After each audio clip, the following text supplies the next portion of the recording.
Power grid was never meant to accept the renewables, the solar and wind. Yet countries are pushing for 100% renewable energy. So the question is how you keep your lights on when the sun sets or the wind is not flowing. The container right here next to me can power 100 homes at the same time. And importantly, it can stabilize the entire power grid. This is Battery Energy Storage System or BESS. And today, directly from the BESS manufacturing facility, I'll talk about what is BESS, why is everybody talking about it, and what problems it can solve, and what are its components. And I'll show you everything right from the factory. And if you think it's just a giant battery box, then you're wrong. Let me actually show you all the components in this video. But before I open this box, it is important to understand why this system exists and why everybody is talking about that. So first, let's address that point. Now we are seeing a rapid integration of renewable power into the grid. Most of the countries have taken ambitious targets to integrate renewable energy into grid. India, for example, has a target of 500 gigawatt by 2030, and that's huge power. Same way, you will find a lot of countries have taken ambitious target. Yes, renewable powers is clean, but the problem with that, it is uncontrollable and it is fluctuating. And power grid was never meant to accept the fluctuating power. And that basically creates a lot of issues with the power grid. Let us first talk about the 4 key problems that power grid face because of renewable integration. The first problem is fluctuating and uncontrollable output. The power output of renewable sources depends heavily on natural conditions. For example, a solar power plant generates electricity only when the sunlight is available. As the sun sets, the output drops to zero. Even during the day, cloud covers causes continuous fluctuation in generation. A similar challenge exists with wind power where output varies with wind speed. However, the traditional power grid was designed for steady and predictable generation from conventional power plants. It is not inherently designed to handle rapid and frequent power fluctuations, which creates challenges in maintaining grid stability. The second and the major problem is low system inertia. Conventional power plant uses large synchronous generator with heavy rotating masses. These rotating rotors stores kinetic energy known as inertia, which helps stabilize grid frequency during disturbances. A simple analogy is a bicycle wheel. Once it is spinning, it continues to rotate even if you stop paddling. That stored energy is inertia. Similarly, when a generator trips or a sudden load change occurs, the inertia of synchronous machine provides immediate support, slowing down the rate of frequency change and giving the system time to respond. Most renewable energy sources connect to the grid through power electronic converters, which do not have mechanical rotating parts. As renewable penetration increases, overall system inertia decreases, making frequency control more difficult and increasing the risk of rapid frequency deviations. Third problem is lack of visibility and controllability. In conventional power system operator had high visibility and centralized control over generation. Output from thermal, hydro and nuclear plants could be scheduled and adjusted as required. Renewable generation, however, is inherently uncertain. Accurate long-term and short-term prediction of solar and wind output is difficult because it depends on weather conditions. Additionally, renewable plants are often distributed across the grid, sometimes connected at weaker network points. This reduces centralized control and make real-time coordination, dispatch, and grid management more complex for system operators. And the fourth problem is lack of reactive power control. Now, you will ask, reactive power is of no use, that's what we have learned. But that's not correct. If you go and check out the voltage control methods that we use in power system are basically controlling reactive power. Shunt reactors, capacitor bank, they basically control the reactive power to get the voltage control. So reactive power is essential for stable power grid. But with more and more renewable integration, we are adding a lot of solar inverters that basically don't produce the reactive power. And the challenge of reactive power control is now becoming more and more visible. So now we know there are problems, and these are not small problems, these are significant problems. But we also know we cannot go back to the conventional power sources because they are creating a lot of pollution. So we must integrate renewable into our grid. There is no alternative to that. So what we have to do is we have to identify a solution that can address all this problem. And the solution is energy storage technology. Battery energy storage systems are not the only energy storage option. Other technologies including pumped hydro, flywheel, thermal storage and hydrogen storage are also there. And there are other storage options also available. Each technology serves specific purpose, but none can meet all grid requirements. Pumped hydro can store large amount of energy, but it needs specific geography and has limited flexibility for fast grid services. Flywheel responds very quickly, but they can store energy only for a short duration. Thermal storage is application specific and again depends on nature. Hydrogen storage has long-term potential, but it is still developing and faces efficiency and cost challenge. Because of all these limitations in response time, scalability and flexibility, these technologies are not one size fit for all. Now, all the technology that we talked about cannot provide all the services that we want, all the services that are needed for controllable power grid. But there is one technology that shines and that potentially can address all the issues, and that technology is battery energy storage system.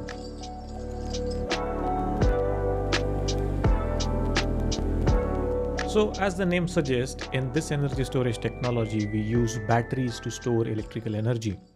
When we have extra energy in the grid than what we need, instead of wasting that energy, we can store it using the batteries and dispatch it back to the grid when we want. Maybe during the evening period when solar is not producing or when the peak demand occurs.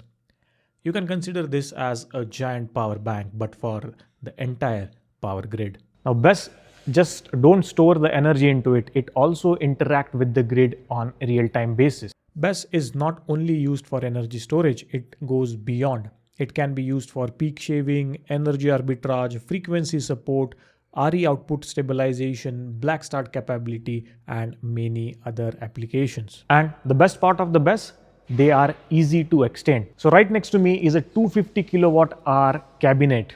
And if I want additional power, I can just add one more cabinet to it and I have double the power that I want. So extension is very flexible and easy. But if we talk about other storage technology, we don't get this flexibility.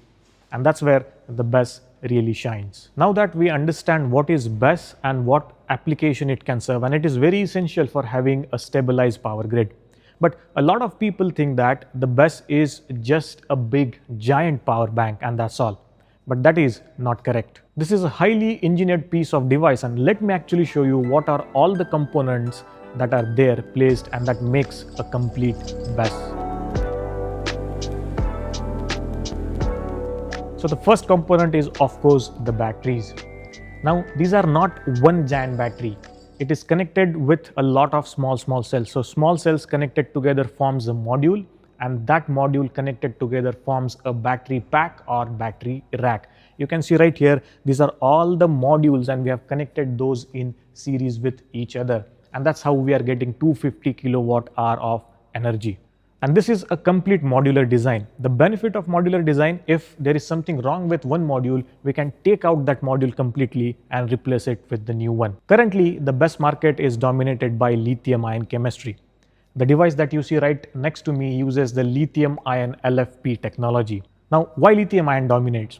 Well, the simple answer is it's cost effective, it has better advantages compared to the other technology, like it can store a lot of energy into a small form factor. You can see these devices are holding 250 kilowatt of energy. But the problem with the batteries is they speak DC, direct current.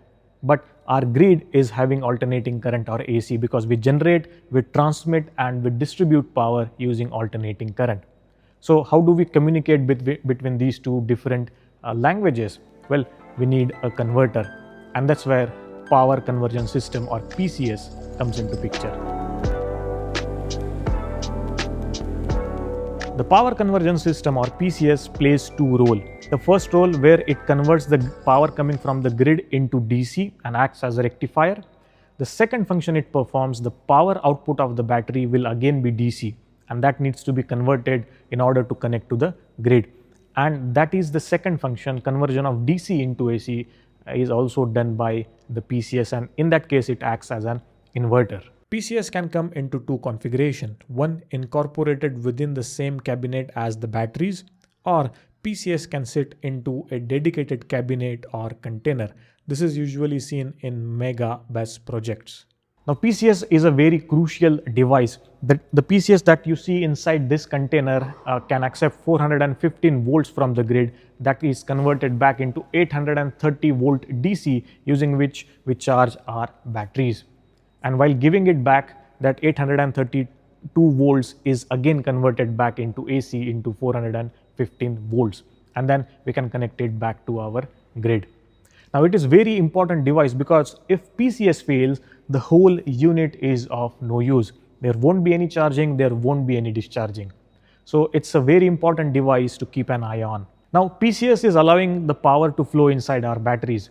But how do we make sure that all the modules and all the cells inside the modules are equally stressed? There is no single cell that is getting stressed a lot. The temperature of the cells are within limit, the voltages are within limit, the currents are within limit. We need somebody who can monitor our cells, because if we don't do that, this can go into a very catastrophic event, thermal runaway. And that is where the battery management system, or BMS, comes into picture. Now, the battery management system is an embedded system. Now, what is embedded system? Let's take one example. Unlike our laptop, which can perform a lot of functions, we can consider a washing machine. Washing machine is meant to do only one single function, that is to run the wash cycles. Apart from that, it will not do anything. That is basically the embedded system. The BMS in this case is also an embedded system, and it is meant to do only four major functions, we can say. First, monitoring.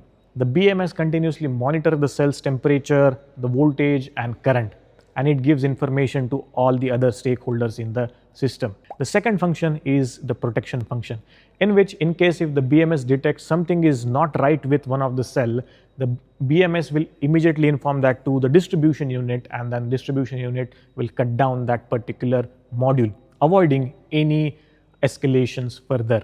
The third function is performance optimization. Now, PCS constantly communicates with the EMS, energy management system, the PCS that we have, and it decides or informs the state of charge of everything, so that they can make the right decision when to charge, when to discharge, and what is the capacity remaining, thereby improving or enhancing the performance of the BESS. And the fourth and the very important function is the communication function.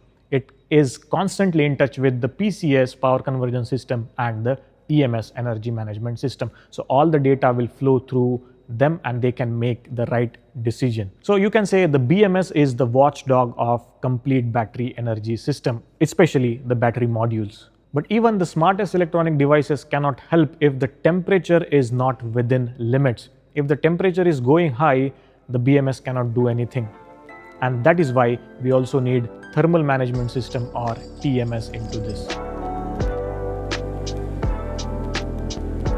Now, there is a saying, if the temperature is not suitable for human body, or the human are not comfortable in the temperature, most likely the lithium-ion batteries will also not be. The lithium-ion battery performs well within the temperature range of 20 degrees to 40 degrees. And it is very important that we maintain this temperature, because if the temperature drops, the performance of the battery will also drop. If the temperature increases, then we have an issue called thermal runaway that might pop up, because the electrolyte within the cell will start to heat up and it will go into thermal runaway. So that's why maintaining a constant temperature, operable temperature, it is very important that we take out the heat from the system. And that is where the thermal management system comes into picture. The BESS that you see right next to me holds 250 kilowatt hour of energy, and it is squeezed into in this compact form factor.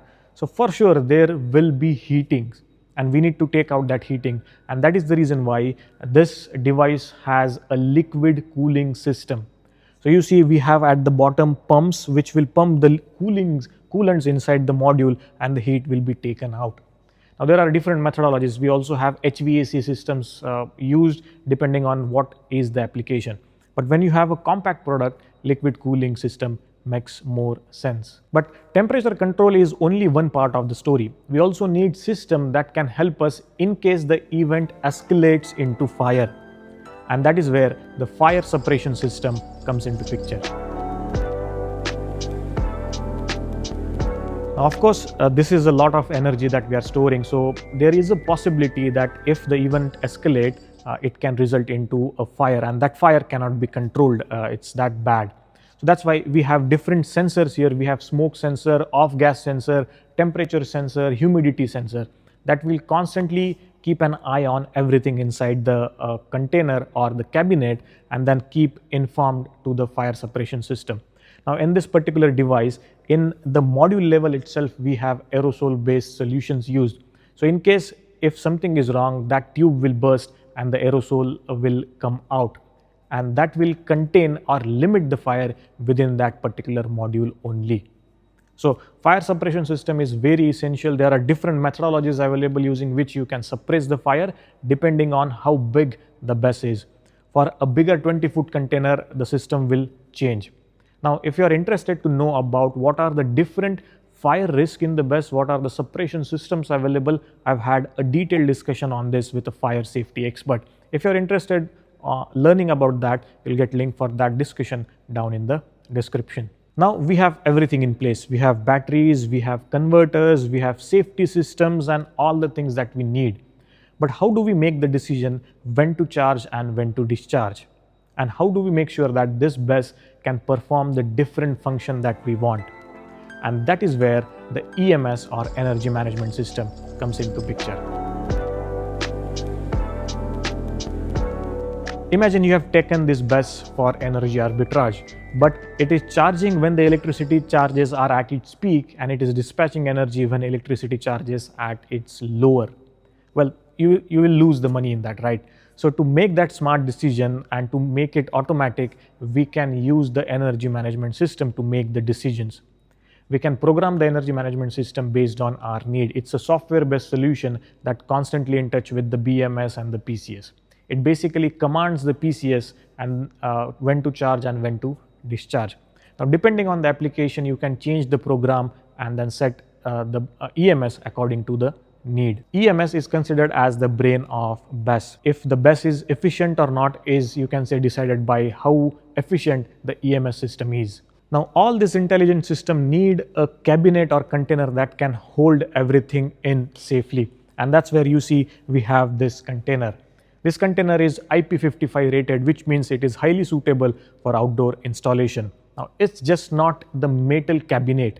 It is a weather-proof cabinet, and it can be used into harsh environmental condition without any issues. It will make sure that all our components stays within the safe limit in any sort of environmental condition. And again, this design is completely modular. If you want additional storage capacity, you just add one more cabinet to that and you have additional power now. So we understood what is BESS, why everybody is talking about it, and why it is essential for the modern power system. We also discussed about each and every component this cabinet has. This video gives you a high level overview of how BESS is structured. If you want to understand how this component actually work together, how BESS is sized, and how it's used in real grid projects, I've covered that step by step in my grid scale battery energy storage system for professional course. The course also comes with a 14-day refund policy, so you can explore it risk-free. The link is in the description. Now, before I end this video, a big shout out and thank you to Good Enough Energy Private Limited. I'm standing today in their factory, and I really appreciate their efforts in spreading the awareness about the battery energy storage system. They have capacities of 7 gigawatt hour, which is at the moment India's largest capacity. And if you found this video helpful, you learned about the BESS, you learned about its different component, then do like the video and do share it with the people you think might be interested in knowing about battery energy storage system. Thank you so much for watching, guys. I'll see you in the next one. But till then, keep watching, keep learning.